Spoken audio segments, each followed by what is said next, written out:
ప్రకాష్ రాజు తన ఓటు పోయిందని చెప్పి మీడియా ముందు ఏడుస్తున్నాడు. ఇప్పుడు బెంగళూరులో 65 లక్షల మంది ఓట్లు తీసేస్తే అందులో తన ఓటు కూడా తీసేశారు. ఇది అంటే అధికారం ఉందని చెప్పి నా ఓటు తీసేశారు, కానీ వాళ్ళని అధికారం నుంచి దింపడానికి మమ్మల్ని ఆపలేరు కదా అని బీజేపీని ఉద్దేశించి మాట్లాడాడు ఆయన. కానీ ఎందుకు తీసేశారన్న విషయం చెప్పలేదు.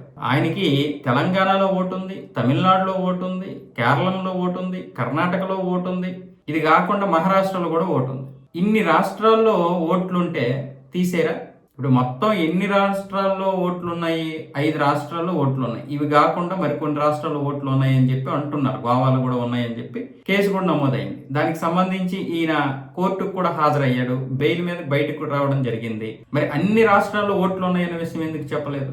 నా ఓటు కర్ణాటకలో తీసేశారు, నేను ఇక్కడే పుట్టాను, ఇక్కడే పెరిగాను, ఇక్కడే ఉంటున్నాను, ఇక్కడే పోటీ చేశాను 2019లో, మరి నా ఓటు ఎలా తీశారని చెప్పి వితండవాదం చేస్తున్నాడు తప్ప నాకు 5 రాష్ట్రాల్లో ఓట్లు ఉన్నాయి, కానీ నాకు ఏదో ఒక రాష్ట్రంలో ఓటు ఇవ్వాలి కదా అని చెప్పాలి కదా. మరి ఎన్యూమరేషన్ ఫామ్ నువ్వు నింపావా? ఎన్యూమరేషన్ ఫామ్ నింపకపోతే ఓటు ఎలా ఇస్తారు? ఏ రాష్ట్రంలోనూ నువ్వు నింపలేదు, ఎక్కడో ఒక చోట నువ్వు ఒక నింపాలి. ఆ ఎన్యూమరేషన్ ఫామ్ నింపితే నీకు ఓటు ఇస్తారు. నువ్వేం పెద్ద తోపేంటి? ఇప్పుడు ఎంతోమంది ఓట్లు తీసేస్తున్నారు అలా నింపకపోతే. ప్రతి ఒక్కరి ఓటు కూడా తీశారు. ఎందుకు తీసేస్తున్నారు అంటే ఒకటి కంటే ఎక్కువ చోట్ల ఉన్నటువంటి వారి ఓట్లు తీసేశారు.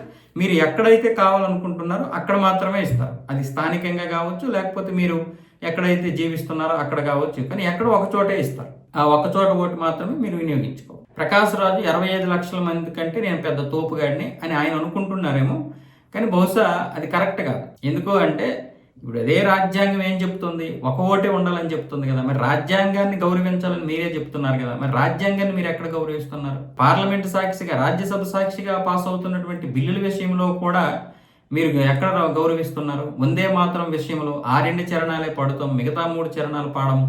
ఇలాంటివన్నీ మరి రాజ్యాంగాన్ని వ్యతిరేకించడం కాదా? అలాగే ఎస్సీ హోదా విషయంలో కూడా మతం మారితే ఎస్సీ హోదా మారిపోద్ది, హిందూ హోదా ఉండదు అని చెప్పి రాజ్యాంగమే చెప్పింది.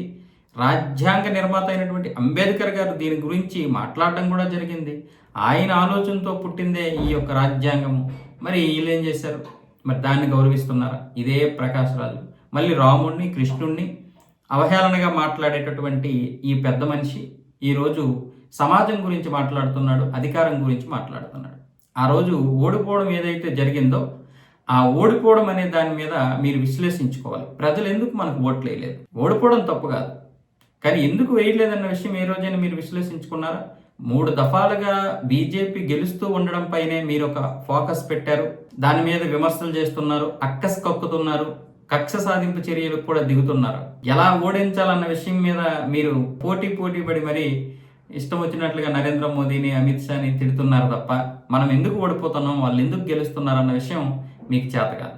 కానీ ఈవీఎంల మీద పడి ఏడవడం, ఈవీఎంలు నిజంగానే అంత ఇదైతే ఇంతకుముందు కూడా రాజీవ్ గాంధీ గారు తీసుకొచ్చినటువంటి వ్యవస్థే ఈవీఎంలు. కాంగ్రెస్ గెలిచినప్పుడు 2004, 2009లో గెలిచినప్పుడు ఈవీఎంలు ఇది చేయలేదు. కానీ బీజేపీ వరుసగా గెలవడంతో మనం ఎందుకు ఓడిపోతున్నాం అనే దాని మీద కంటే కూడా ఈవీఎంల మీద నెట్టేస్తే అందరూ కూడా దాని మీదే ఫోకస్ చేస్తారనే ఉద్దేశంతో మీరు ఇలా చేశారు. ప్రతిసారి ప్రతి ఒక్కరూ దొరికిపోతూనే ఉన్నారు, కానీ మిమ్మల్ని మీరు ప్రొటెస్టులు చేసుకోవడానికి ఇతరులు నిందిస్తున్నారు. అది కరెక్ట్ కాదు.